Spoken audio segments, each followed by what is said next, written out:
Hello and welcome to this new Diablo 4 video. A lot has happened in the realm of Diablo in the past few days, and I think it's time for another news roundup.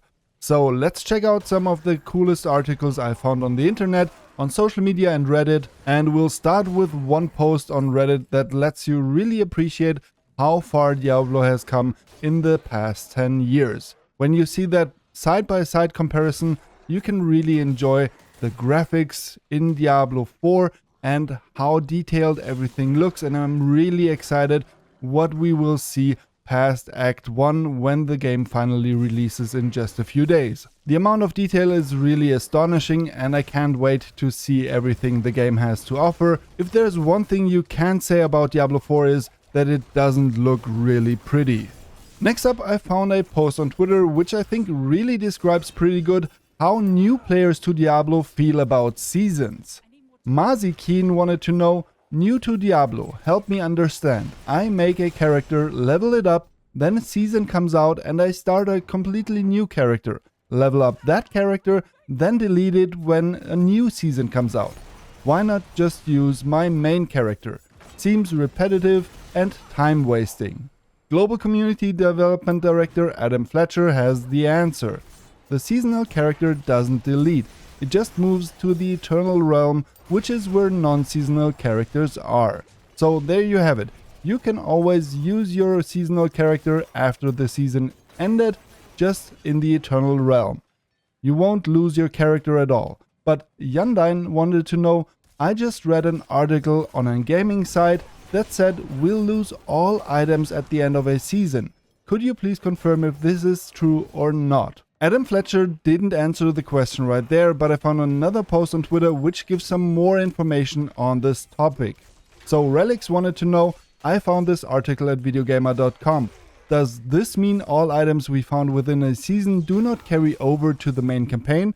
Or is items in this case related to some special stuff that is only usable in seasons?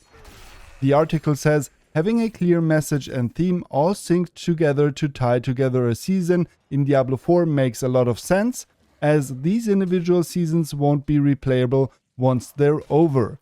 Items will not carry over to the main campaign or to another season.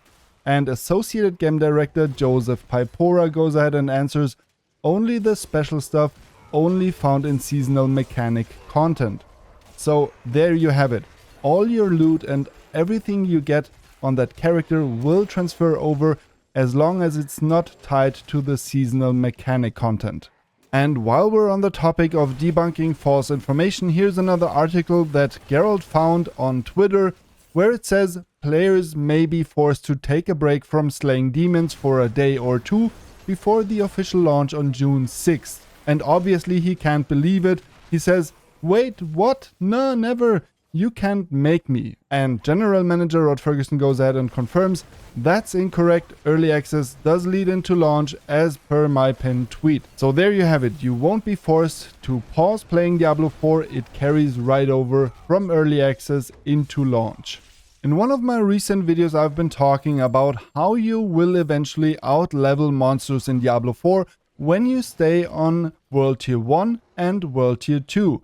Because monsters on World Tier 2 can only get to level 50, and if you get to level 50 and above, for example 60, the game will become a lot easier as monsters won't scale accordingly to you. That's why another user on Twitter posed a very good question. Capstone dungeons are the pinnacle of World Tier 2 and World Tier 3 to determine if you're ready to move on to the next level of difficulty. Does this mean they are strictly solo only, or can a higher level friend carry you through it? And Associate Game Director Joe Pipora has the answer right here. A higher level friend can carry you through it if that's what you choose for yourself. But you'll know what you did. So there you have it. I wouldn't have thought that this is possible, but you can indeed get carried through the pinnacle version of the dungeons, the Capstone Dungeons. That's really interesting. You can tell that the release of Diablo 4 is right around the corner because of all the recent promotions for cool Diablo 4 themed gaming gear like this Secret Lab chair, which by the way is already sold out, or the SteelSeries promotion for mouse pads and gaming headsets and a new mouse, etc. But those are also tied to another in-game cosmetic, because you can get this mount trophy when you buy a mouse from SteelSeries, a gaming headset, or thumbsticks for your controller. But beware, all the other items in the Diablo 4 collection, like for example the mousepad, are not included in that promotion. So if you really want that trophy, you have to buy either the mouse, the headset, or the thumbsticks, otherwise you won't get it. But I think anybody who needs a new mouse, a new headset, or new thumbsticks would buy them anyway, and not because of the cosmetic. Who would spend hundreds of dollars for just a mount trophy? Let me know in the comments down below if you would spend such an amount of money for just an in-game cosmetic. Anyways, the launch of Diablo 4 is really imminent, as you can tell by this post from Adam Fletcher. The launch guide blog for Diablo 4 will hit later this week with information on preloads, launch times, and more.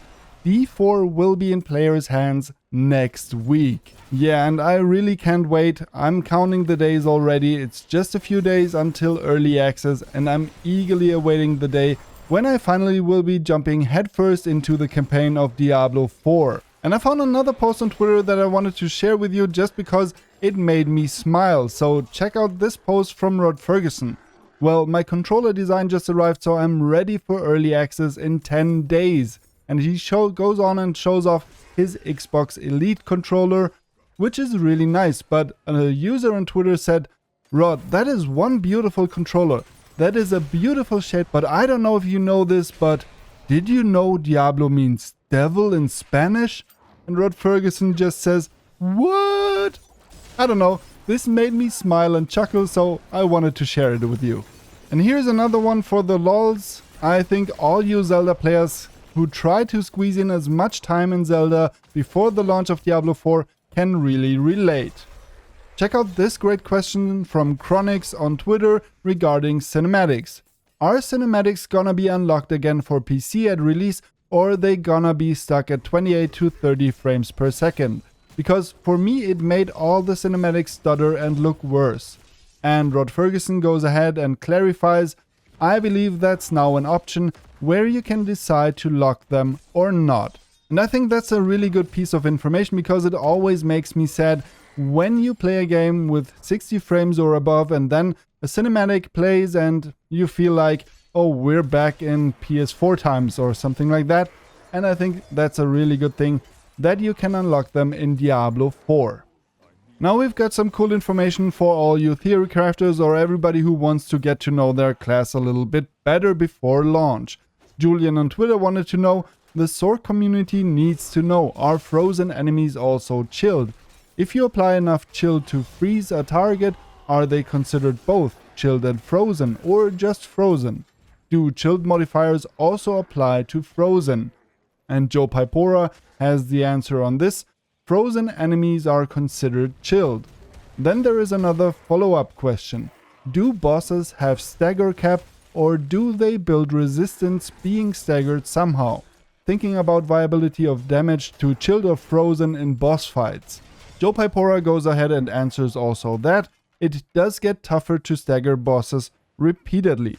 So there you have it. You can go ahead and freeze or chill bosses repeatedly, but the contribution to the stagger bar will dwindle. But that's it for the video. I hope you find yourself well informed once again. If so, please consider giving a thumbs up, as it helps out the channel a lot. If you want to stay up to date on all things Diablo, consider subscribing to the channel and activate the bell to never miss a video. Be sure to check out my latest video displayed right here on the screen. I wish you all an awesome day, and I'll catch you in the next one.